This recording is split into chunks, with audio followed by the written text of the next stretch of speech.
legends, and welcome to Unbeatable You, where we connect, thrive, and conquer. I'm your host, Brett Robbo, and I'm super grateful for your valuable time. So let's just dive straight in. Keep thriving and enjoy.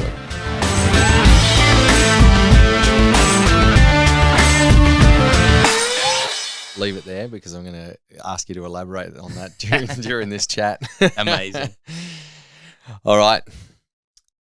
Jacob O'Neill, you are an initiation coach for men. You run retreats and workshops, and you've also got a podcast with your partner. I'm really intrigued to know and understand what is an initiation coach and why is it important in your beliefs? So, thank you for asking that. Holy shit. For me, men have been taught to run on a linear scale.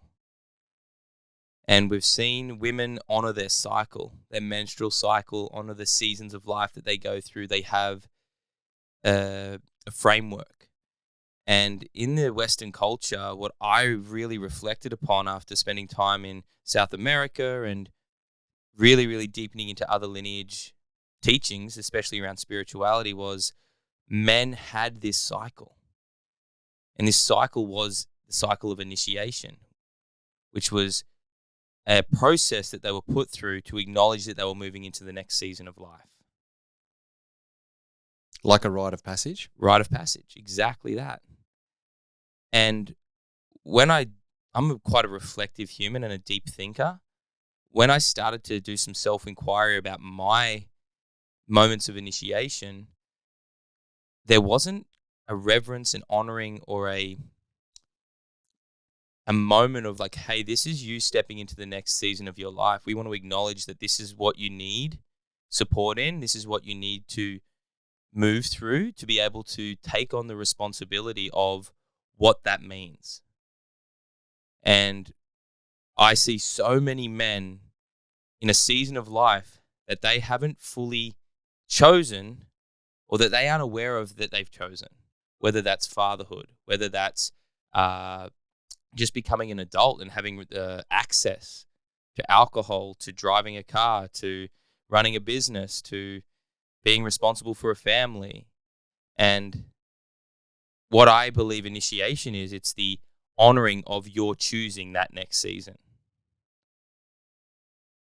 And that gives you a framework to work within as a man. And structure is something that I've had a love-hate relationship with. I think I came through and my upbringing taught me to be very controlling and try to regulate everyone's emotions around me. So I was the king of structure, but from a place of fear.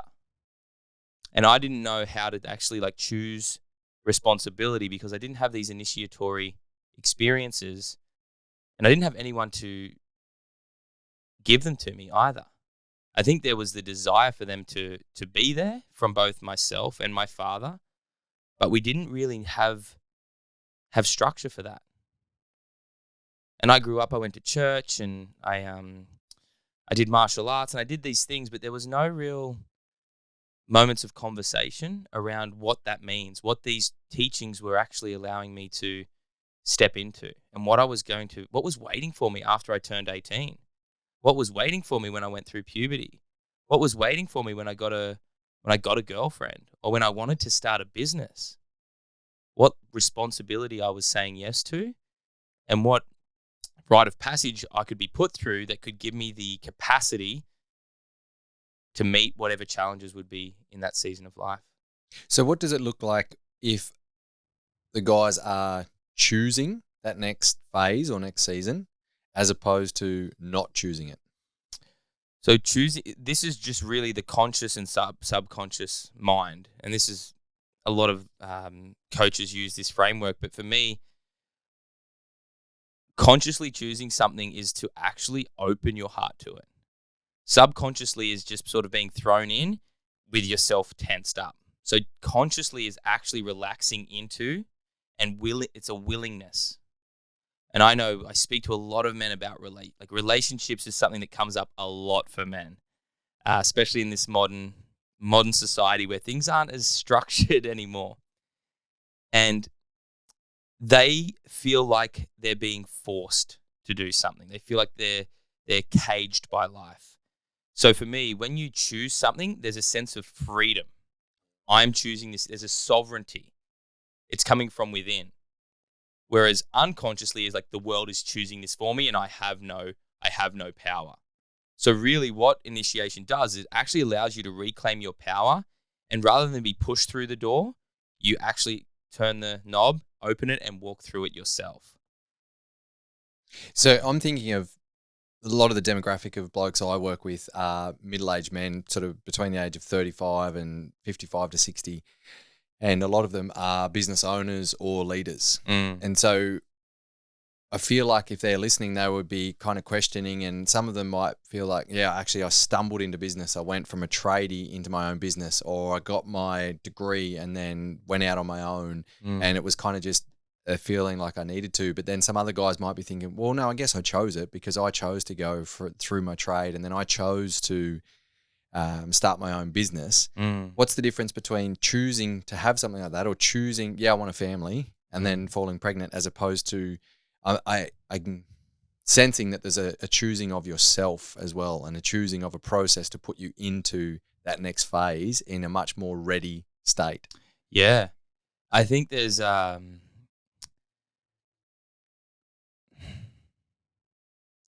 way that I see it is like, I felt I was responding to the world. The world was almost pressuring me to make a choice, or I must make a choice now. And there's this sense of urgency, which you finish uni, you're like, well, fuck, I better get a job, or fuck, I'm working on the tools, and I need to, like, the pressure of like, I don't want to do this anymore. I need to get a job. I need to start a business rather. The first part of an initiation is the call. So this will probably make a lot more sense if I explain the call. The call comes from within. And if you're busy, you're not going to hear the call. If you're focusing outside of yourself, you're not going to hear the call. So maybe it is that you have a woman that wants a child and you choose that because that's what the world wants from you. But you haven't actually checked in and asked yourself, is this what is actually calling me right now? Is fatherhood what is calling me right now? And there's, for me, it's like it's going to happen regardless. There is the world wants to move as the world wants to move, but it's about where are we coming from. So the call, have you heard of the feather, the brick, and the bus? Remind me, it sounds familiar. This is something that I speak to most men about. It's like the call, the first version of the call is the tickle of a feather.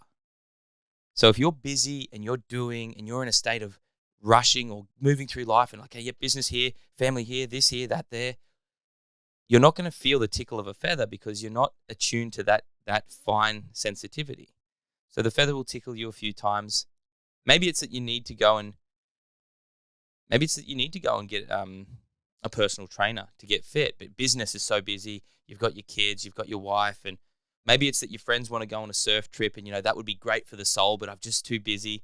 The tickle to go and do something for yourself, or maybe it's the tickle to go and do something for your family. Maybe it's this, to go and have a conversation with your father, and you just like deny it. The next step, once you deny the feather a few times, then that's when the brick comes along. And the brick will get thrown through your window of your house. Glass will go everywhere. And then there's a brick sitting at your feet. And you're like, holy shit, where did that come from? And then you look at the brick and you're like, well, it didn't hit anyone. That broken window, it's easier to fix the window and just put this brick outside than it is to actually address why it was thrown in here in the first place. So I'll just get a new window. That might happen 3 or 4 times. It might happen 5 or 10 times. Depends on how good you are at fixing windows. And as men, we're pretty good at fixing things. We're pretty good at patching it up and keeping the show on the road. It's actually one of the things that makes us awesome as men, is our ability to keep the show on the road. And I think that I want to celebrate that for a moment because I don't want to make it a bad thing. I love men who can keep on going, that can endure the pain and suffering, but at the same time, it can become a badge of honor. So men collect bricks. But what happens after the brick is the tragic part. And this is the bit that that breaks my heart, is that the bus comes along. And the bus has 2 forms. The bus can come and drive straight through your front door and railroad you and completely run you over. And like that can be a health issue if you've been focusing on business and family and everyone else. And these guys, I've seen it happen to a lot of my father's friends. I've seen it happen to my father. I've seen it happen to, one of my old bosses who passed away last year, and they get absolutely sideswiped by this bus. They don't even know where it came from because they've been so focused outside of themselves. But the bus has another version, and this is where the bus comes along. It pulls up out the front, and everything that you've worked for or everything that you've ever loved will hop on and drive away, and then you're left alone. And a lot of men collect bricks, and they don't do anything until the bus comes. Powerful. So when it comes to initiation, my role is to create enough sensitivity in your body for you to be able to feel the tickle of a feather. Rather than have the bus pull up. So when you were saying earlier about responding to the heart, not just the head, it's doing the practices to allow us to tap into that intuitive sense within. I've always said over the years to people, I guess it's kind of the analogy of the bus wiping you out, but don't wait for the tsunami in your life before you make change. That's exactly it. And I love this philosophy. I love it. I'm going to use it. I'm going to share it with people because I think it's a real aha moment and, that tickle of the feather. So doing the work allows us to feel the tickle of the feather, it sounds like. In your life, before doing this work, did you shift into this because of a tickle of the feather, a brick through the window, or a dozen bricks through the window, or has there been a bus that's fucking wiped you out? I'm 33. I've just recently got married and I'm loving life, and I'm in that phase of building my kingdom. So I'm at the start of life is full of opportunity. I probably haven't had too many big hard knocks, but I have had those bricks. And I think I haven't had any buses yet. Not to say that it won't. I'm a pretty headstrong, proud man. I'm not going to lie. I have my own work to do, and that will continue. But I didn't ever make my own decisions. I let life make them for me. I was quite strong. I was quite a passive man, and a young man as well. I let everyone else make decisions for me. Kind of like I'm sure you speak to your clients, the nice guy, the people pleaser kind of energy. That's sort of where I came from. When I was 10 years old, I don't know, this always comes up, but I threw a massive tantrum I played softball for my school, and I threw this massive tantrum, and I got shamed for the level of passion I had for sport. And I can pinpoint when the fire got put out. It was when I was 10 years old. I had 3 or 4, I guess they would a version of a bus. I fell off my push bike and knocked my front teeth out and cut my lip off. We moved out of our family home, and my parents were going through quite a struggle of trying to get into this new house, and their relationship wasn't awesome. And then I threw this hissy fit on the softball field and blew up at all my teammates, told them they're all shit. No one cares as much as I do. Why can't you catch the ball? And I was so hyped up. And then I got shamed. No one really taught me how to use that fire. I just got told that was wrong. And from that moment, I couldn't score a goal. I couldn't take a wicket. I couldn't do anything against anyone else. I would have an open goal in soccer, and I would pass it so someone else could score the goal. I didn't have that killer instinct anymore. And that pretty much put me on a path of never making decisions for my own life. I refused to get my license until my dad forced me to. I didn't actually go out looking for a girlfriend. I waited for a girl to ask me out. I never chose to go on holidays. I always waited for my mates to choose the holiday. So I was doing that over and over again, and I guess they were my versions of the bus, but I remember I was in love with this girl, and I thought we're going to stay in Wee Waa, this small country town. We're going to live happily ever after. And she's like, I'm going overseas on my own. She broke my heart. Thankfully, God, it was the biggest blessing, but I didn't see it coming. So it was a bus. And then I went through my own tsunami of moving to Brisbane and doing a uni degree, but just partying and carrying on. And I came out of that cycle, and that's when I met my now wife, Meg. And this is where she is the most elegant thrower of bricks. Oh, she's the thrower of bricks. She's the thrower of bricks. It's her. She throws, and I say this because she's such an initiatress, and I honor when women can hold that without forcing anything on men. And 6 months into our relationship, 6 months, maybe 18 months, I'd gone and gotten a full-time job, and once I'd chosen to say yes to the relationship with her, all of my stuff kicked in. Okay, get a safe job. Okay, start saving for a house. Okay, do the things that she needs you to do. I didn't ask her if she wanted any of that. I just got to work based on my own beliefs. And 18 months in, she called me when I was back home in my hometown, and she's like, hey, I'm going this way. I want this. I want a life of possibility. I want to expand, grow, and adventure. And I want to do it with you. But you feel like you're complete. You feel like you're happy where you are. And if you are, that's okay. But if you want to come with me, now's the time. Otherwise, I'm complete with you. And that to me was the first time I got to consciously choose to say yes to something. She gave me the opportunity to say yes. She didn't say, you don't love me, show me that you love me. She didn't make it about her. She said, hey, this is where I'm going. This is what I want. Would you like to come on this adventure with me? And I remember because I was sitting on my mum's bathtub in my family home. It was so funny. It was such a rite of passage moment. And I was sitting on the bathtub naked with tears running down my eyes on the phone. And I was just like, I'm saying yes to this. Yes, I'm in. I'm all in. Little did I know what was going to come for me after that. I didn't realize how challenging it would be, but also how beautiful. But I said, I'm in. I'm all in. I'm willing. I said, I'm not going to get it fucking right. I'm not perfect, but I'm willing. Let me give this a red hot fucking crack. And that was when everything changed. How often do you think that a conversation like that, either from one side or the other of the relationship, is important? Because one of the things that I hear often, so I mostly work with guys, is and it's usually in the reverse. So I've got friends who do relationship coaching too, and it usually comes from the woman when they say, oh, how do I get my man involved? Like, I just wish that he would do some work and catch up and things like that.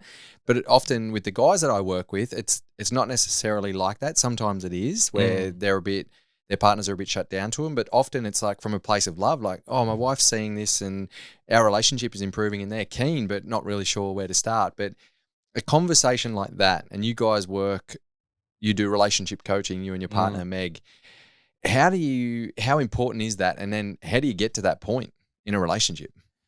Oh man, is it self-trust? Is it like the open communication? Is it's it that vulnerability, we need to be man. It's on our own paths and come together? It's willing to put the relationship on the line for truth. We have a saying that we keep on harping on about in every single thing that we run, and we say it like, truth liberates. Truth will set you free. Truth will set you free. Yeah, but I don't know how he's going to react if I say, can you? If he's not, if you're more concerned about how he's going to react, then you're not allowing the truth to be present in your relationship. So we're more of afraid of an outcome that might be uncomfortable, not necessarily a bad one. And really, we need to be moving through that uncomfortability for things to shift if it's got to that point. Yeah, man. You can't go around it. You can't go over it or under it. You got to go through it. And a relationship is a container for growth. It's going to bring up all your shit. And if you don't think it's going to, then don't have one. Or you're sorely mistaken. Mm-hmm. Like, this person is going to see you, or this person is your most intimate person. Like, they're the closest to you. Really, if we look at, relationships, you want to be able to tell them everything. You want to be able to open to them. So the challenge, and just to revisit your question, was, is your heart open or closed when you're communicating? That's what I invite women to see. And also men, be like, oh, are you open or closed right now? Because if you're closed, how do they know? Closed, they'll be projecting, or they'll be focusing on external. open is they'll be coming from an I place. I feel this. Hey, lover, it's really uncomfortable for me to share this with you, but I just know that I need to bring this to the space. I really need more time with you. I know work's important, and I'm so grateful for all that you bring in financially, and we have this beautiful house, and I see how passionate you are about your work, but I need one evening a week where it's just me and you and nothing else. I would really like that. For me would mean the world to me. And I'm not going to force you to give it to me, but I need you to know that that's a deep desire of mine, because I want to feel connected to you. I don't want you to just think that you need to give me all these things. I chose you. And all this other stuff is great, but I chose you. So I'd love some more time with you. Can we make that happen? Why don't these conversations happen more? We're scared that we're going to lose what it is that we're wanting. So we're willing to be okay with what we've got because we fear losing that. So to open up that kind of conversation means that what we have has to change. And that's a vulnerable thing. It's a really vulnerable thing to share, because you're putting it on the line. If he says no, then that is going to be clarity that, hey, this man can't give you what you want. Is he the man for you then? Is it also because we just don't get taught how to communicate in relationships? We don't get taught anything about relationships. There's not a subject on it. There's not an introduction to it. We learn it through what we see with our friends' relationships, but most importantly, our parents' relationships and our grandparents' relationships. So if we haven't had great role models and those generations weren't great communicators, and relationships meant different things, where it was more the women's role is this and the man's role is that, and there's these expectations, which thankfully that's been obliterated I shouldn't say obliterated. That's no longer the norm, which is great.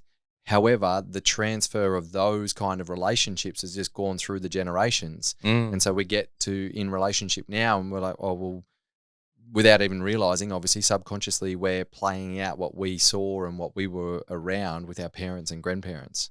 Yep, exactly that. We only have what we were exposed to, and there's no rite of passage. There's no, hey, what does it mean to get married? What does it mean to choose a woman and say, I want to spend the rest of my life with you? What does it mean to have sex with a woman for the first time? What does it mean to have sex with a woman anytime you have sex with her? What are you choosing in that moment? To honor, this is very much like I can always come back to choice. What am I choosing? But I grew up and I was a very, very hopeless romantic. I watched all the movies and all the Disney movies and all these things, and I got this fantasy. Romantic movies? Yeah. The fantasy of like riding off into the sunset happily ever after. Yeah, but what happens the next day when someone has to, make breakfast, or so, that person spills something on the new couch that you just bought. Your partner does something that triggers you. Like you don't know how to handle those things because you're not taught. And for me, school is a place where, I didn't learn anything about relationships. And I believe it's still that way. And it's still that way. So do you feel like your work is really important in helping this transition of what a relationship actually is or can be and how we can navigate them? Yeah, very much so. And that just comes back to how do we initiate ourselves as men into these roles, and what do these roles mean, and how do they affect the people that we love? And I'm not saying that it's our job more than it is women, but it is like love goes first, man. Love always goes first, whether it's from your partner or you. Like someone has to set the tone of vulnerability. Someone has to put it all on the line.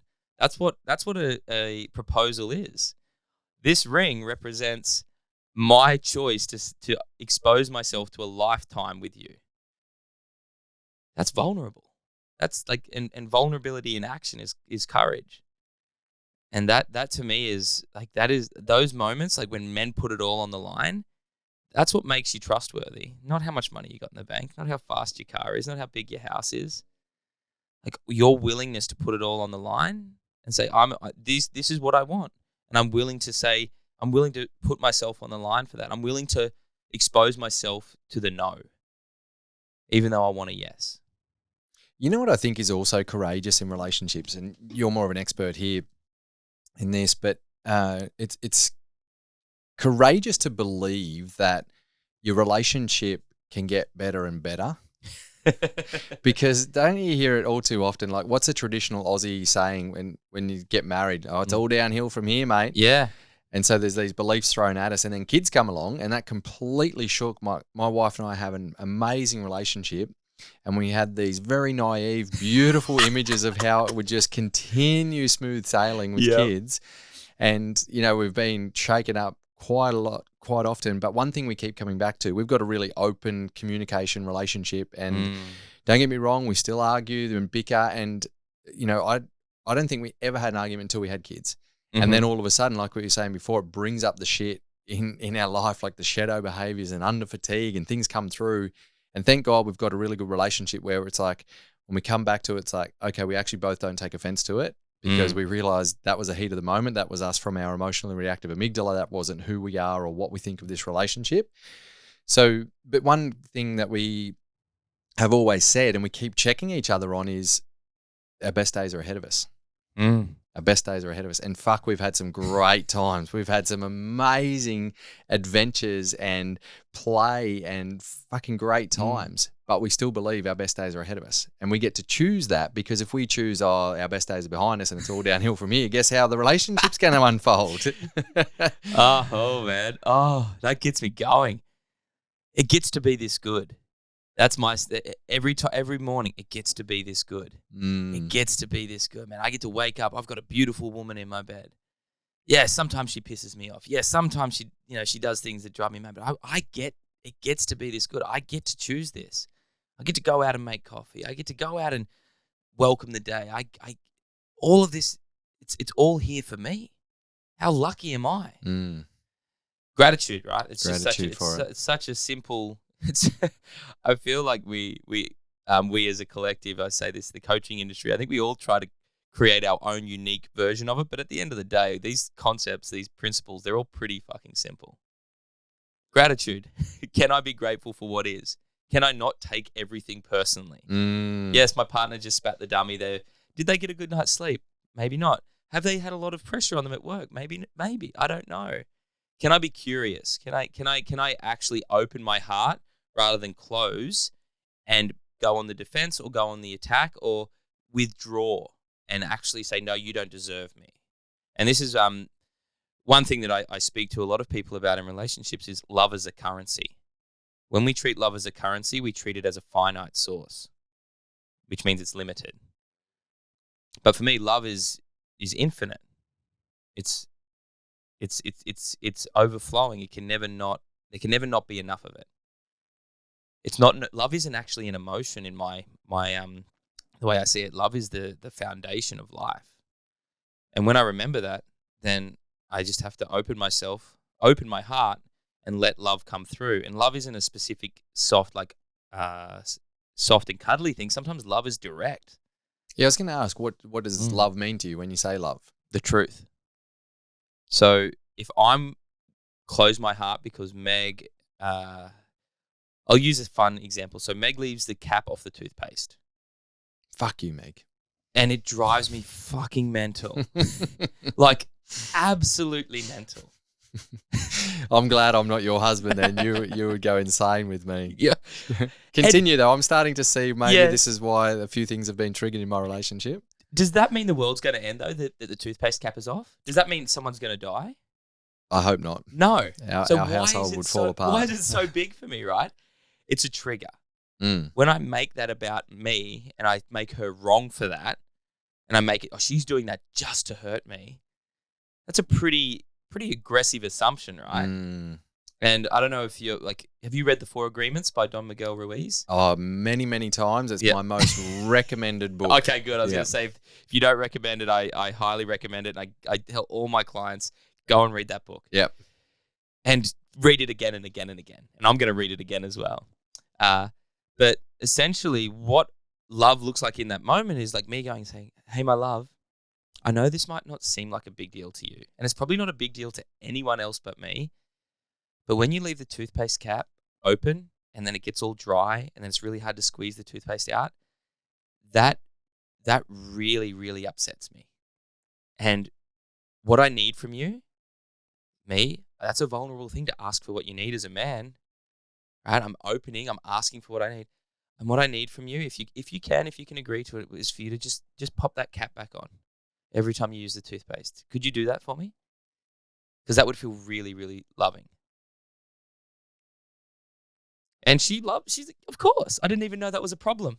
There you go. See, assumptions. Exactly. You assume that she knew, and then you take it personally. And that's two of the agreements. Dare you? Never make assumptions. Don't take anything personally. And Meg's got a list of things that I do just like that. And I've got a list of things that she does that's just like that.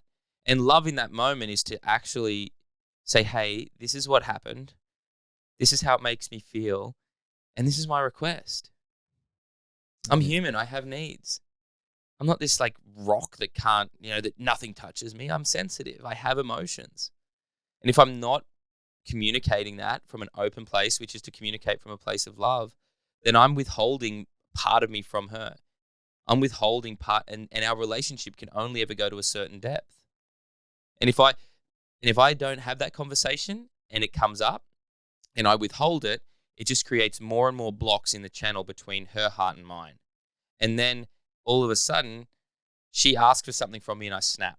No, can't do it. I'm too busy. Or the conversation then might go to, you always ask that much of me and this and that, and then last week you did this and 2 weeks ago you did that, and all this stuff comes out that Meg has no idea about. Yeah, we bring up the scorecard and we're like, okay, well, this is what you've done, and I haven't done anything wrong to you, but you've done all these things wrong to me, even though you didn't know that I was keeping score. And this is where we get stuck. And it's the beautiful thing about the modern world is that we have this equality, but then we treat everything like we're on the field. We treat it like a game, like a match that we need to win. And when someone wins in a relationship, what's that mean? Someone has to lose. Lose, yeah. There is no winning. No.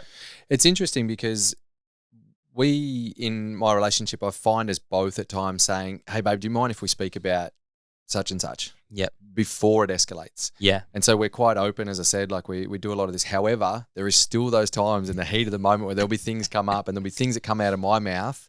And later on, I think, fuck, why did I even bring that up? Why is that even an issue? I don't even actually care about it.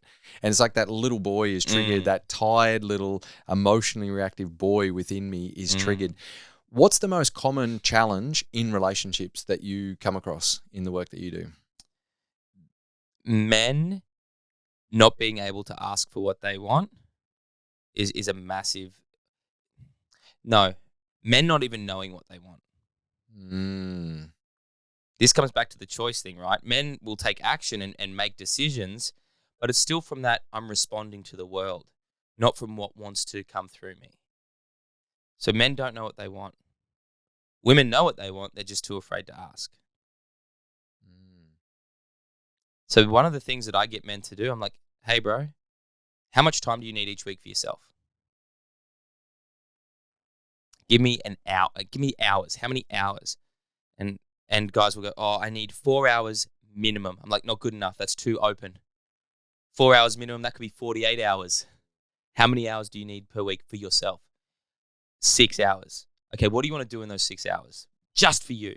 You're not allowed to do anything for anyone else. Not your business. Not your partner. Not your children. No charity. No nothing. This is selfish time. I want to play music. Amazing. Okay, how would you like to break that 6 hours up over your week?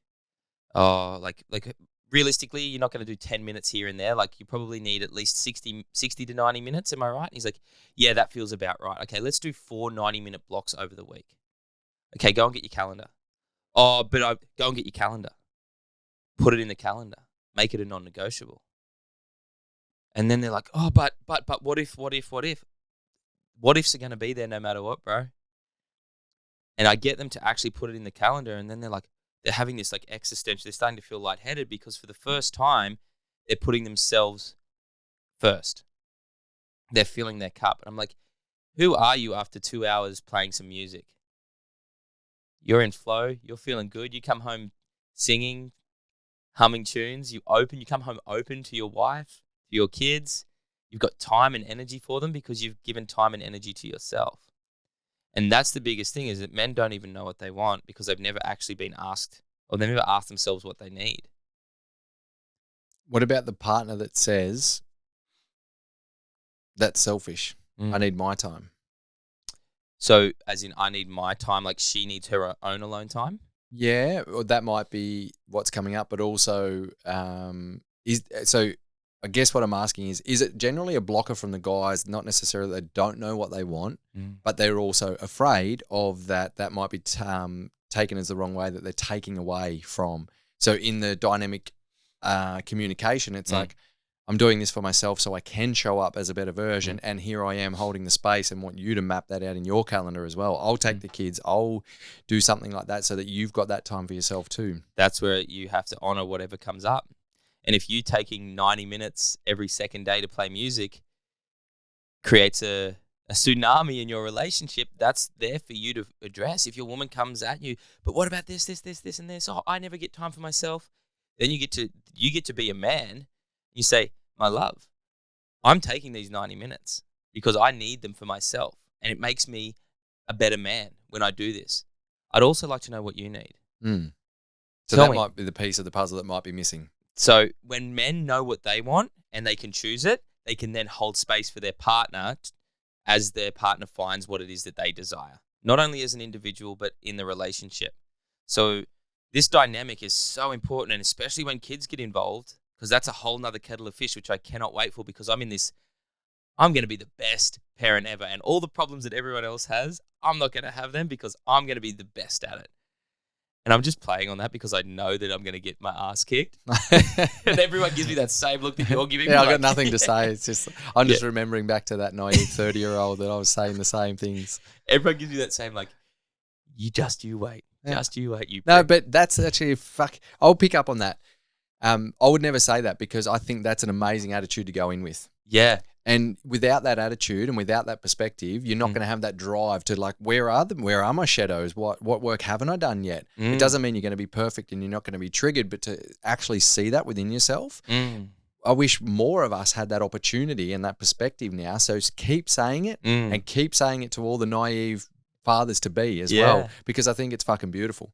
And I think it's a good reality check as well once you do get hit and go, oh, right, that's what I still haven't done. That's where I can still, make an improvement. That's where I can still support my partner better or whatever it might be. That for me is like what you've just said is so perfect, because when I have children, it's going to happen.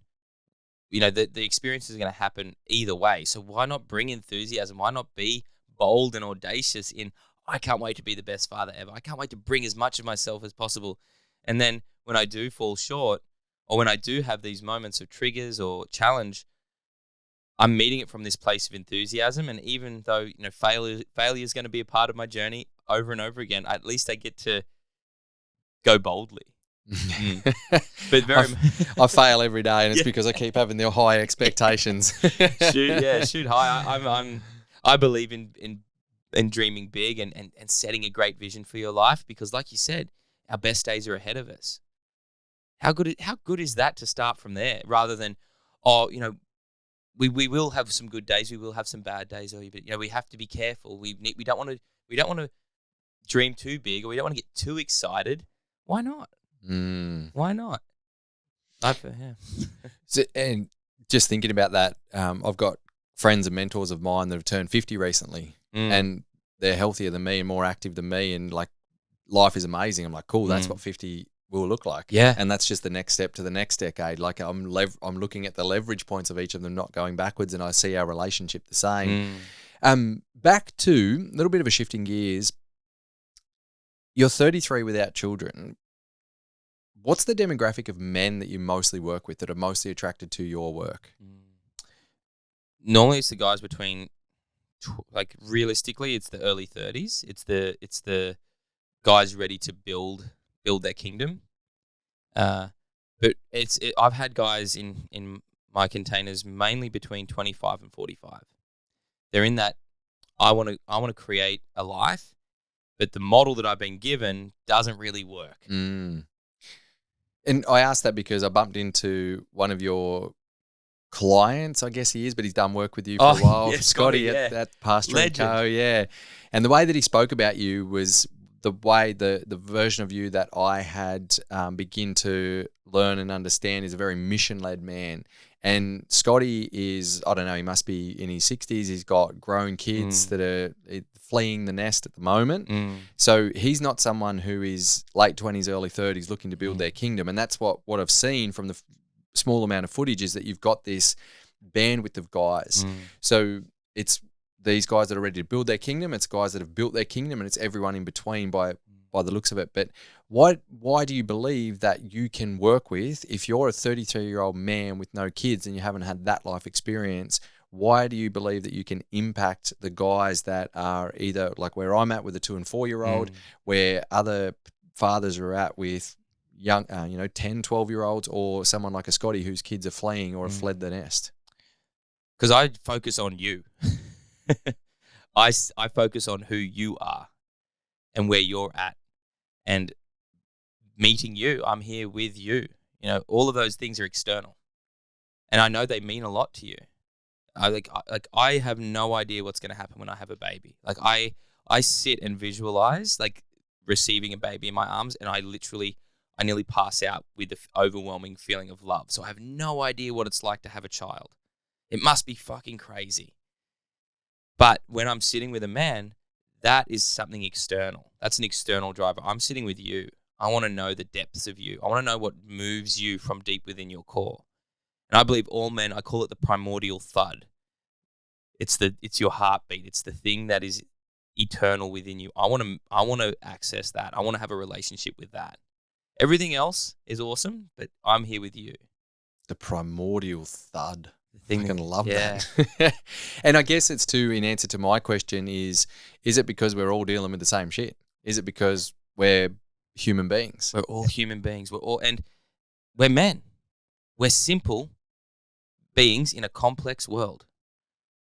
You know, the more I support men, the more I realize how simple life can be when we choose it to be. I bring it down to three areas of life. You've got yourself, you've got your relationships, and you've got your legacy or your work. And normally it's just that there's an incongruence with you not giving enough time, energy, and resource to one of those three things. So Scotty came along to my men's connection event. I ran it for 2 years every weekend, and we'd go out. And my whole thing was like, this is the 2 hours you put yourself first. And I don't care what you've got going on outside of this space. You are here to receive and deeply be nourished by nature, by my words, by the waters, and by your own breath. Let's be here now. And yeah, man, I've had such a beautiful time guiding men in that, because that men's connection event came from me putting myself first. I said, I'm going to go here every Saturday for 2 hours. And Meg and I, we called it Single Saturdays. Not that we were going to go out and fuck other people or try to do this open relating stuff, which is too crazy for me. But it's like, can I just focus on myself for 4 hours every Saturday? So I'd wake up at 5 a.m. I'd go out to the Kugel Cascades, the rock pools. I'd sit down, I'd meditate, I'd do breath work, I'd jump in cold water, and then I'd come back and have coffee. And I was like, this is the greatest thing on earth, and it cost me nothing. And then I just started posting, man, who wants to come and hang out in nature? Who wants to come and breathe together? And then I got to see that, we're all men. We all are looking for a place to come and be still and just reset. And if we don't have a weekly reset, then we're just burning the candle and waiting for our holiday at Easter or Christmas. Or maybe we're waiting for a retirement. Or maybe we're waiting for that next thing, where our kids to leave the nest. Maybe we're just waiting for our kids to get to school so we can have a bit of time to be with our partner. But that's going to be a belief that you hold, that you're just waiting, always waiting for something to happen, which is you're waiting for the world to change before you're going to make that decision. And that was what happened with guys like Scotty. They came and they got to choose themselves every week for 2 hours. And men's lives guys would come along and they'd have a complete transformation just by them choosing themselves. Not because of what we did out there, just because they came out and I'm not going to go and have breakfast with my partner. I'm not going to go and do a bit of extra work.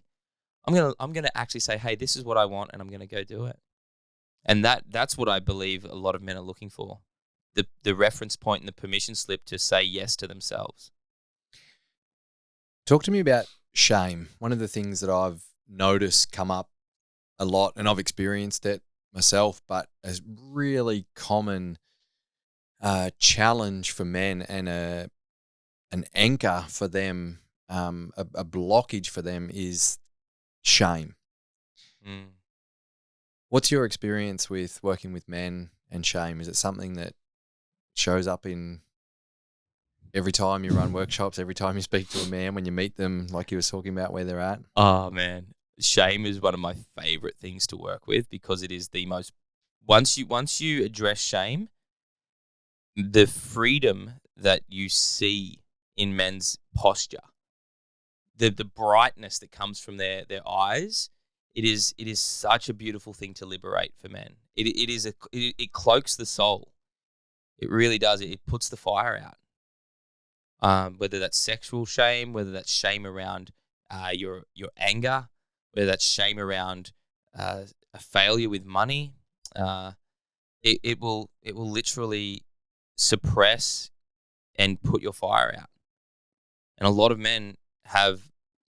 I speak of fire, the fire within. Like I'm talking about, like when your fire is really, really tended to, it's burning brightly and it's able to keep the family warm, cook the food, and it's a way for you to live your life. But when you have shame, it just throws a blanket over that fire. And even though you can still go to work and maybe you can still have sex with your wife or take her out for date night, there's still a part of you that's not there. There's still a part of you that's sitting beneath that blanket, that shame blanket. It's in the shadows. So I don't really use the term shadow work, but we do processes where I get men to reveal your truth. And one of the most brutal, it's still, I can feel my hands wanting to close now. We do a process where what's the thing you want no one to ever know? What's the one thing you want no one to ever know about you? And they're actually expressing it, or they're just bringing that to front of mind? No, and now tell us. But before you do that, let me tell you mine, because I'm a leader and leaders go first, because that's what love does. So here's mine. And every time I feel like spewing, every time I feel the shame around my sexuality, things that have happened to me in the past, my shame around money and the way that I've had a poor relationship with money, the things that I've done in the past that I want no one to ever know. And when I share that, I take that blanket off and I reveal who I am. I'm human. I'm imperfect. I've made mistakes. I've fucked up royally. I've done some pretty dumb shit. I've kept things from people that I wish I never did. I've done things that I wish I never did. But when I actually bring them into the space where I create I create a safe space where there's no judgment for this work to occur, because you can't just do this at the pub. Yeah, of course. But yeah, that to me is like if you want to really rip the Band-Aid off and deal with your shame, get into a space where you can say, what's the one thing? And I'm sure there's 10 things that you'd like to share, but there's the one beneath all of them. What's the one thing you want no one to ever know about yourself?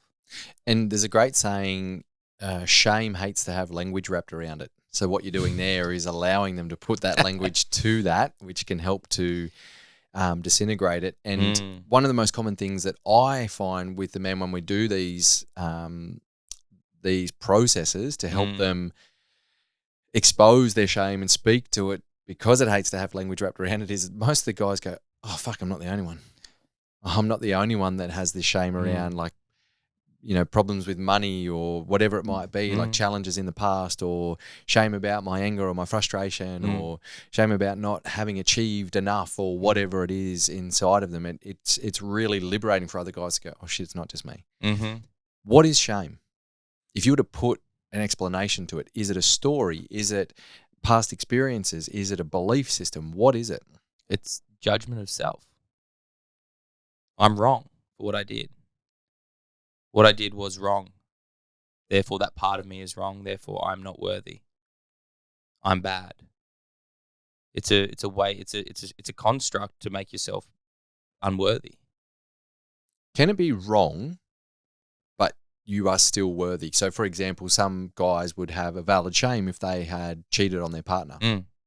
So, and I always want to make that distinction where, and I would love to hear you speak about this, because it's not to say, oh, just talk about it and means it's okay, and then you can continue on if you've done something very disrespectful in that way. Because most of what I find about the shame is not those disrespectful things. They come up occasionally with the guys, but a lot of it is the shame around how they've been treated, or past experience that they've had, or not achieving, or money failures, or business failures, or something. But yeah, can they have done something that's wrong like that, like disrespecting their partner, and still be worthy? Yeah, of course.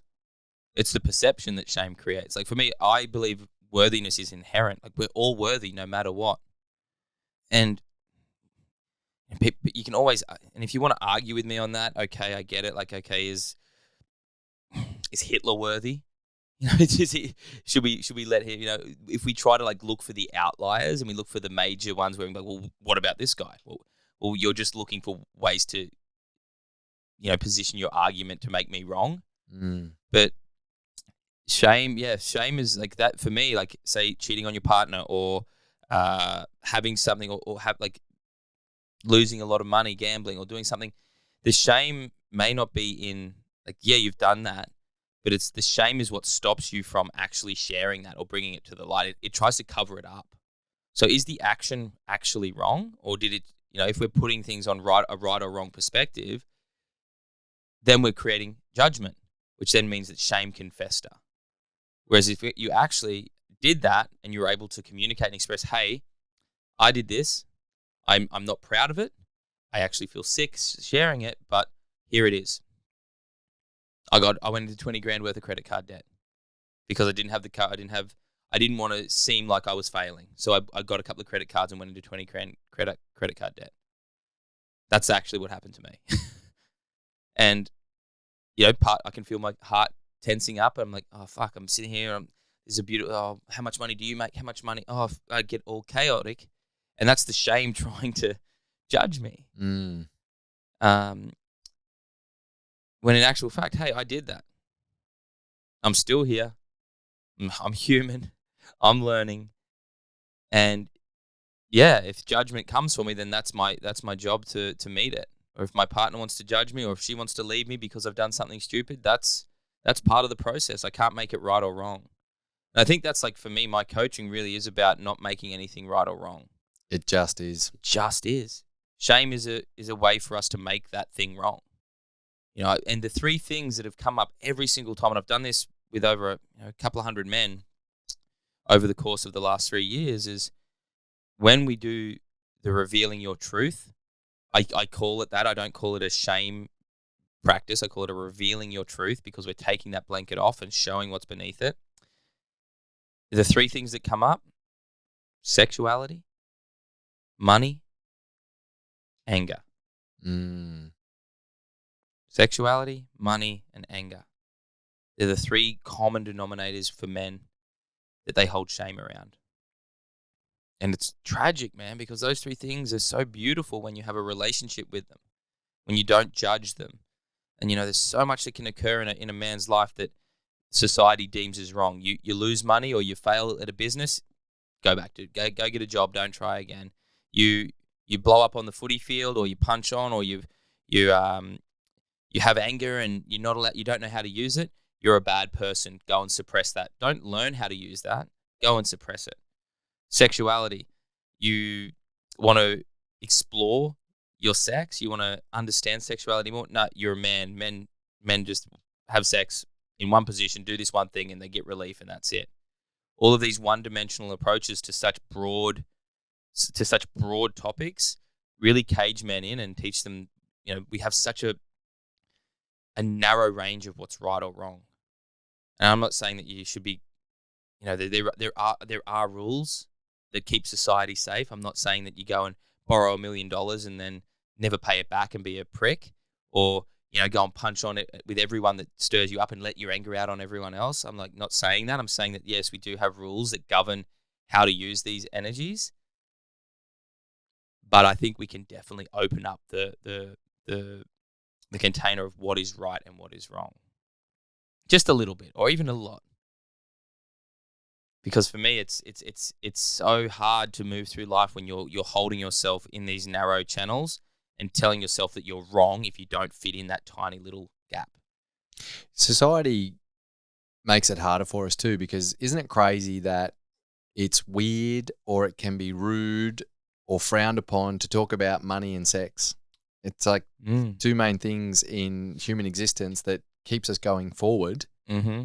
And there is this weird fucking energy and like, oh, it's a little bit weird to talk about that. Or, you know, parents and grandparents' generations especially are passing down. It can be frowned upon. And I know that money stories can come a lot from that, of generations of how that's brought up. But being an avid podcast listener myself, I love hearing experts in these areas talk about the belief systems behind it and the structure and the thought processes that we have and how that creates our reality through our subconscious patterning. But it's just crazy that sex and money, it's these two things that are frowned upon, and that's what causes most of the shame and a lot of challenges in people's lives. Yeah, and they're both like sex and money are they're driving forces of energy. They're creative they create things. Like sex creates life, money creates opportunity. Anger is like pure life force wanting to move through you. I always just call anger just a buildup of life force. It's a buildup of your life force energy. And if you are constantly masturbating or constantly consuming and frying your dopamine receptors, then you're not going to know how to actually hold your anger and channel it in a healthy way. You're going to try and find ways to suppress it or release it. Same with your sexuality. If you're constantly masturbating or watching porn or doing these things to take the edge off and feel relief, you're not going to build a relationship with your sexuality. And society says don't. That's you know, even we had a family holiday last weekend. We went down for my mum's 60th, and the conversation around sex came up. And my dad, who I love, he's like, oh, yeah, I remember when your mum tricked me to going to the information night with one of you, and I think it was with me. And he's like, oh, no, yeah, that's not my job. I don't want to talk about that stuff. They talk about women's business and all that sort of stuff. And I was like, the fact that you were so uncomfortable with that, like, dictated my whole fucking teenage years. And I was so scared to get my fucking dick out in the change rooms. I was terrified for other men to see me or to have any desire. And I remember getting caught. I looked up boobs and sex positions on Google, and my parents found the history. And I got shamed. They told all of my family members. And all my nan came up to me and she said, I can't believe you did that. That's disgusting. I would never do something like that. I'm like, you don't even have a computer, so how would you have done it? I'm not surprised then. But there was such a shame blanket wrapped around my lineage with sexuality that, like, for like the last 7 years, man, has been like hectic for me in my sexuality journey. Unraveling. You know, my dad was worried that I was gay. Then then it comes out, oh yeah, we all thought you were going to turn out gay. What? Because I like to dance? What? Because I had a form of expression that, and I'm like, there's still a little bit of anger towards my family. But yeah, man, like that stuff, sex and money's my big one right now. Money. How do I build that new belief around money? Because yeah, once again, we didn't tell anyone about money. We never told our, and you know, I found out some stuff around my parents, and I'm like, oh, you guys are human. Oh, I just thought I had to like live up to this expectation. And then finding out all these other things about I'm like, oh, like you've had your experiences as well. Like that's why I believe stories are so important, and like sharing vulnerably and opening up, especially with children at the right time or with friends at the right time, with your parents at the right time, is so important because it takes that shame blanket and peels it back and allows the truth to come through. Powerful. When you work with fathers, in your experience, why do a lot of fathers struggle to connect with their sons?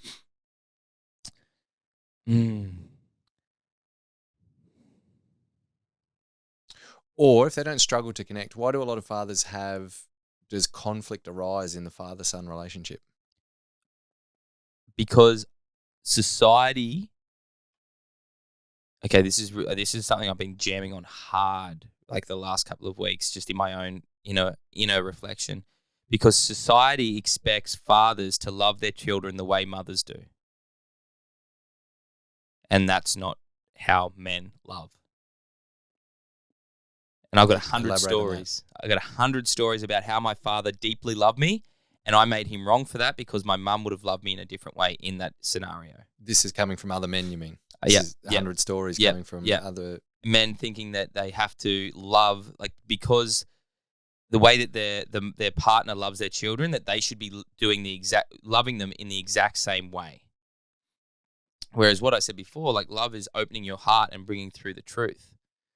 And like, I remember I told a story on a Facebook Live that I did around how I got in trouble at school, and my dad had to come down to the principal's office. One of my, well, he's now a good mate from back home, but he tripped me over, and I turned around and I pegged the ball at his head and hit him in the head, and then he came over and bashed me, and we both got in trouble. And Dad came. They rang my parents, and they didn't get a hold of my mum, but they got my dad. He came down to the school, and I was like, "Oh, Dad, he did this, he did that." He's like, "Mate, what did you do?" I was like, "Oh, well, he tripped me over, but then I threw the ball at his head." And then he's like, "Well, so you threw the ball at his head?" I said, "Yep." He said, "So are you meant to throw the ball at people's heads?" I'm like, "No." He's like, "So you did something wrong?" I said, No. I wouldn't have done it if he..." "So you did something wrong?" I was like, No. He did this." "No, mate, you did something wrong." And I was like, "Yeah, but..." He's like, "Okay, so you've done something wrong. You're at school. Principal's the boss here. You're going to have to tell the truth and deal with the consequences." I'm like, but dad, mate, deal with the consequences." He's like, this isn't my domain. This is his school. I'm not going to come in here and undermine his school and his authority.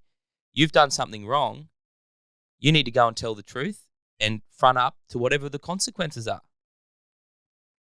And in that moment, I hated him. And I thought, how dare you? You don't love me. But what he did was he gave me an opportunity to be responsible for my actions. And that was love. And a lot of men get shamed for that kind of love. My father got shamed for that kind of love. And a lot of men are scared to love in that way because they'll be made wrong for it. But what my dad gave me an opportunity to do there was take responsibility. That was a rite of passage. That was initiation. I'm so grateful that he loved me that day because he believed in me. He trusted that I had the capacity to face the consequences.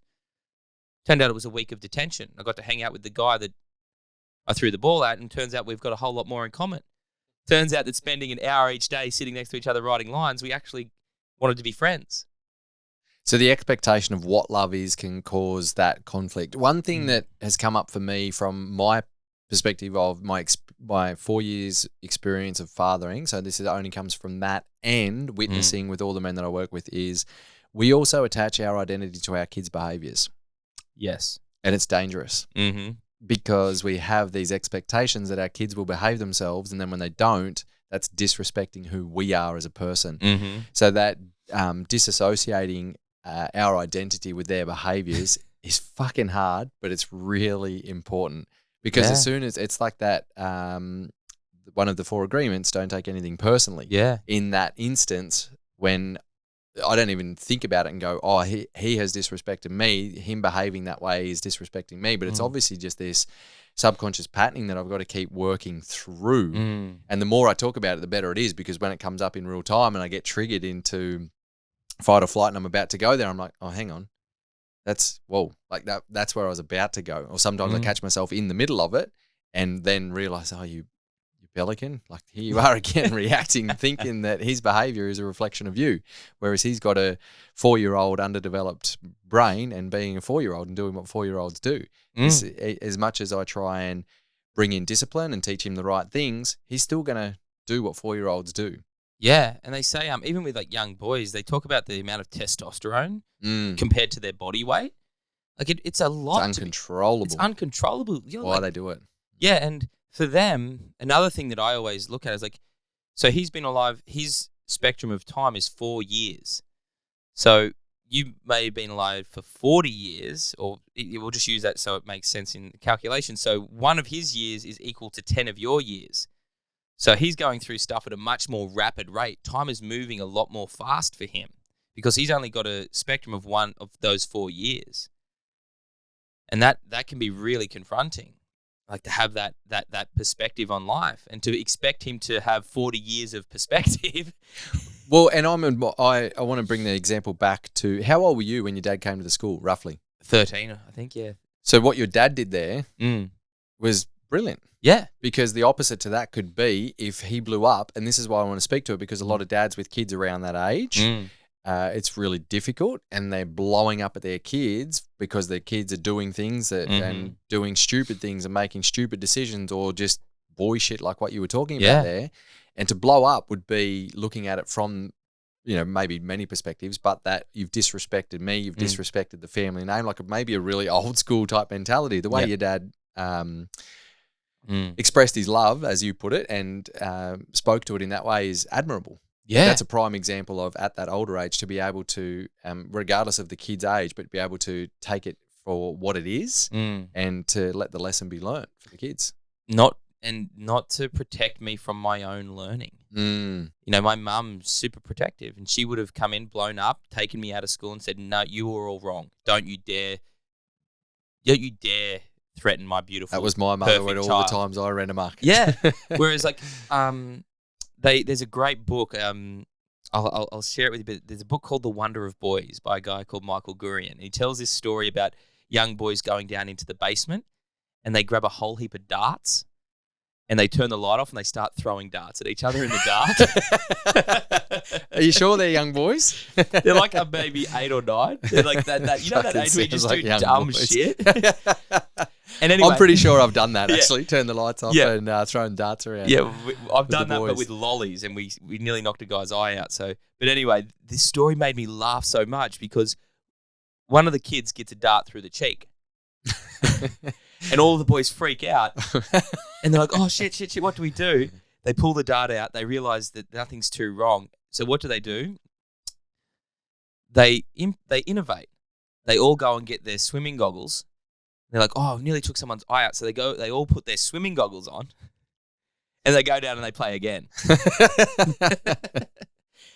I don't think you're ever going to stop young boys from doing dumb shit. But you can help them do things in a more contained way, which is why young boys are going to look for ways to get close to death, no matter what. This is why motorbikes are exciting to young men. That's why we want to run at each other on the footy field. That's why we want to climb to the tree, or we want to do the rope swing out into the middle of the river. Like, that's why we want to go out and swim out to the shark nets. All of these things, we're looking for ways to expand and see what's available outside of our comfort zone. Rites of passage and initiation experiences are so important. And a lot of men who maybe grew up with more of a maternal figure, their mother being more present, which is when you say, men, have an active role in your son's life, but don't be a second mum. Don't be a hairy mum. Play the role of father. Hairy mum. Yeah, well said. Play the role of father. And I can only say that from my role as a son and my role I like to play the role that I play in a lot of my friends' children's life. I'm Uncle Jacob to every kid. I love kids. But I want to be kind of like Rafiki from The Lion King, like the crazy monkey shaman. I'm like, let me be the revealer of mystery. Let me take you and share with the unknown. And we had a friend, one of my close friends now, he brought his son over who's around 10 years old, and we're chopping up firewood. And he's like, oh, I'll bring my son. I was like, bring him, bro. Anyway, we get there and I was like, what do you need? And he was trying to pick up wood, and I was like, I'll get you a pair of gloves. And then I gave him the tomahawk, and I showed him how to use the tomahawk, and then I just let him. I was like, if he swings and hits his leg and he needs stitches, I have to trust that. I'm going to show him how to use it safely and then give him the opportunity to do it. But if I stand there and watch him and and every time he swings, I flinch, I'm not trusting him. I'm not giving him the opportunity to trust himself. What am I projecting onto him? And I think as a father or as a male role model in a child's life, you have a duty to trust them and take responsibility for how you let them live. Let them be their own man, or start to develop their own characteristics, their own experiences of consequences. Yeah, I have a vision, and my wife and I talk about a lot, where I would love for us to travel the world, or when we're in Australia, just finding different areas around the country and doing it in different ways, where the kids are exposed to different elders or different Yes. people and different environments and just spending time. Like, what's your address? I'm going to bring the kids up to spend time with Uncle Rafiki. Yeah, So, come up to, we're in Benogan at the moment, man. Come up and shop. Yeah, but I'll be handing axes and fireworks out to everyone. yeah, don't tell my wife that 4-year-old's going to have an axe and a tomahawk, but I think he's ready. But that kind of exposure to other elders, other environments, other tribes around the world is an absolute no-brainer. I want our kids to have multiple or be exposed to multiple rites of passage and multiple influences that are outside kind of the quote-unquote norm. And Dr. Arna Rubinstein, he's been on the podcast twice and we're going to have him on again shortly, but he's just created this rite of passage. I'm going to say this word. I don't even know if it's right. Nomenclature? Nomenclature? I haven't heard that word. Yeah, I might have made it up. No, I think it fits in here. Love how my brain works sometimes. Anyway, what he's created is it's amazing, it's necessary, and it's also fucking crazy that we're absolutely desperate for it in this world. How is it not part of the school system? Exactly right. Like, it boggles my mind. When we look at all the challenges, every person that I speak to that works with human beings on human behavior talks about this what's missing in our lives, and whether they use the word rite of passage or not, it's these big transitions or initiations or rites of passage. Yeah. And if we can really like zoom out on that and just go, well, hang on, where could that fit in? Well, fucking school. Like, we've got a system that we teach kids in. Wouldn't it be cool if we added something awesome like this in? And with parenting, like, I wasn't taught how to be a parent, but it'd be really cool if people came along and said, hey, we know the parenting journey is really hard, but if you expose your kids to challenges outside of what you're creating, like, because we as parents, we create a lot of challenge for our kids as well. Yeah. You know, these guided challenges, it's actually a really good way for them to develop physical, mental, emotional, spiritual abundance and resilience. And they need this shit. That's it. I think, like, the word you used last there, resilience. Like, I think a lot of men don't trust themselves in that realm of resilience. So it's very hard for them to teach that to their children, which brings me back to initiation. If you're a 30, 40, 50, 60-year-old man who's never consciously chosen initiation, which is like, I am going to put myself through a rite of passage, life is going to give them to you anyway, whether you like it or not. But when you can consciously choose them, you get to, like, experience what it's like to prepare rather than wait, or rather than something be forced upon you. So just in the last year, I chose to go on like a 10-day wilderness rite of passage before my getting married. So I went up north and lived right up the Gulf, and I went hunting.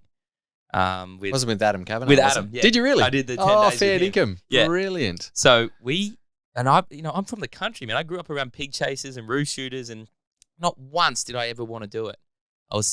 Because I didn't trust men, because my mum told me that men were bad and so I stopped doing anything that made me seem like a man. Interesting. I owned a 22. I owned knives. My dad wanted to buy me motorbikes. He wanted to take me, but I thought men were bad, so I stopped doing anything that made me seem as though I was becoming a man. Grew my hair long, started wearing all tight clothes, listening to quite emotional music, and more focused on what I would say would be feminine traits, which aren't bad. I think it's necessary, but I denied any of my masculine traits. So I went and did this hunt, man, and like, I have never been so freaked out but excited and felt so alive after coming back from this.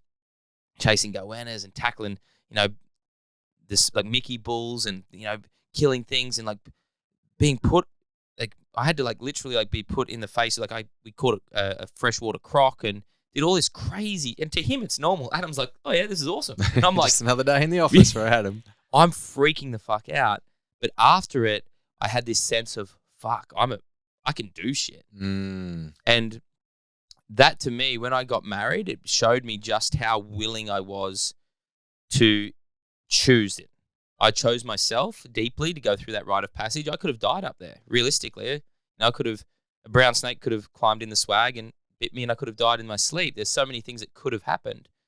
But I chose to go and do that, to prepare to say yes to marrying the woman that I love for the rest of my life. And when I did that, I was so so ready to marry her after that. I was like, I'm ready for you. I'm returning to you as this man capable of being responsible for you for the rest of our lives.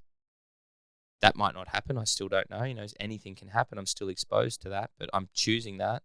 Same sort of thing happened when I turned my birthday. I chose to run 100 kilometers, and I did that in a day. And then more recently was I'm really feeling the call to fatherhood. So I went and did a vision quest, which is 4 days and 4 nights. We only did 3 nights this one. We didn't have enough time, unfortunately, with the elder, but we did 4 days, 3 nights, no food, no water, sitting beneath a tree on the side of a mountain. And what did that teach you? That there's nothing really to do. On a vision quest like that? Yeah, there's nothing. We force so much into the world. We force so it wasn't will. that there's nothing to do on those 4 days, but no, there's really nothing to do, man. Like really, if we actually stop doing so much, the answers would reveal themselves. Why don't we stop doing shit then and let the answers come through? Because our worth is determined by what we create, by what we can achieve. Because we're focused, we'll bring it right back to the start of this podcast, because men are put on a linear scale. We're not seeing life as cycles. We're not seeing life as a circle. We're not honoring the seasons. Which is crazy because we're nature. And nature has what? Cycles and seasons. So why deny our inherent truth that we are nature, that men go through cycles? How do we acknowledge cycles? With rites of passage, with initiation experiences. Boy to man, man to leader, leader to father, father to elder, elder to ancestor. Where are we not honoring these cycles? Crazy. Powerful. Love it. In alignment with the unbeatable philosophy. So to live an unbeatable life is not to be, doesn't mean that we're immune to and will never be exposed to the bricks and the buses in our life. It actually means that because we're human, we will experience those.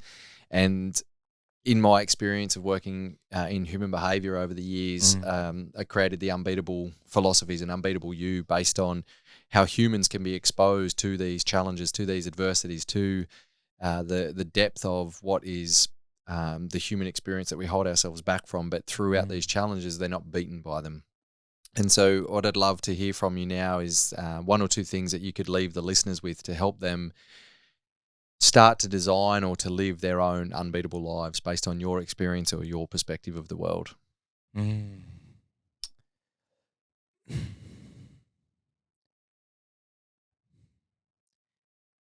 Okay. A lot of men's work focuses on what are your values and what are your vision. What's your vision for life? And what are the values that you're here to uphold? I would invite you to get a piece of paper and write 1 to 25 down the side and write at the top my desires. And I want you to write the desires that you have for your life. And then I want you to then match and see whether your values and your vision include any of those desires. It's a really confronting experience, because what you may find is that a lot, you might be upholding your values and you might have a vision, but there's no area for you in those values or vision. It's all about other people, which I celebrate you for. I love that you're so devoted to serving your woman, your children, and your community, but please do not forget about yourself. So this is one thing that all men that I work with refuse to do first, and I have to remind them, but come back and work out what your desires are. And then you can start to actually uphold your values, add some stuff into your vision, and create a lifestyle that honors what you need. So that would be the first thing, desires. Powerful. Good starting point. Where can the listeners find you and follow you online to learn more about your podcast, to learn more about your workshops and these amazing initiation retreats that you run? Where's the best place to find you? Hit me up on Facebook. It's Jacob O'Neill. You'll find me. I've got a pretty funny photo of my face there. You'll see it, the bald head and the beard. But pretty generic men's coach, Viking looking dickhead. But anyway, you are a bit Viking looking, actually. I watched Vikings and I was like, I want to look like this. I nearly convinced myself to get a head tattoo. The other place is at the Jacob O'Neill over on Instagram. But yeah, I have a big vision and part of that, man. And the second thing that I would say that to that unbeatable you is like, don't be afraid to spend time with men outside of your age bracket or you're in a network. So before you Google how to change a tire or how to fix this, see if there's someone you can call. See if there's a man in your life that you could call and ask for help. When something goes wrong with my car, I could Google it, or I could call my father and create a deep connection and ask him for help and give him an opportunity to impart wisdom. So where are you not expanding to ask for help and trying to find it so you don't have to actually build a relationship? And that's the second piece to that desires, is like, it's all well and good to know what you want, and then where can you let life give you opportunities to create connections with men outside of your age bracket, maybe older, maybe younger, and then outside of your network, so outside of the people that have the same activity base as you. And that's super important, and that's a big part of what I'm creating for later this year with my big retreat, is collapsing the separation between men's communities and the generations. It's about bringing us all together because we're all men. Like what we spoke about there before, it doesn't matter that you're not a father and you haven't got the same experience as that person and Scotty. No. What matters is that you see them for who they are, and we all show up and we're all treated in that way for who we are, and not what we've done or what we've got. And when we come together and we share, whether it's our deepest, darkest secrets or our greatest wins, I'm not alone. There's a whole lot of stuff that makes us a whole lot more similar than different. This is awesome. We're men. There's a brotherhood here. There's something that binds us. How great is that? Because when one of us heal, we all heal. Yeah. The collective heartbeat of brotherhood, man. Let's do it. I'm not here to say that the world needs it, but I think it does. I think it needs more men living this way, owning their power and choosing to live on their own terms. Love it. Jacob, you're a legend. I want to acknowledge you for your mission-led approach to this work from a very aligned space. It sounds like that you've listed your desires and you are very aware and living in alignment with values, visions, and desires. It's super inspiring to see you step up and pave the way in this space. I agree with you there that this work is actually needed, and it's because of the ripple effect that it has into the lives of the beautiful women that the men step back into, the children's lives that they lead, and also the community. Keep shining your abundant light to the world, my man. Thank you, bro. That means a lot. Thank you so much. I appreciate you. Appreciate you. Yes. There you go, another empowering episode, and thanks again for tuning in. Make sure you check out the show notes for any extra links or information that we spoke about in this episode. Don't forget you can now catch the Unbeatable You podcast on the YouTube channel, Brett Robbo Coach. If you want info and inspiration straight into your inbox on how to live an unbeatable life, you can sign up to receive weekly insights and actionable steps for optimal performance and thriving in every aspect of your life. Plus, first release offers on Unbeatable You courses and live events. Don't worry, there's no spam, just short, punchy, value-giving emails straight to you. Simply go to brettrobbo.com/community. If you find value in this podcast, don't forget to share it around with your mates and subscribe, rate, and review. It really supports the podcast mission massively. If you want to reach out to me personally, you can connect with me at Brett Robbo Coach on social media, and that's where you can let me know who you want to hear on the show. Keep thriving, legends, and as always, remember, if not you, then who? If not now, then when? This is your opportunity to live your unbeatable life.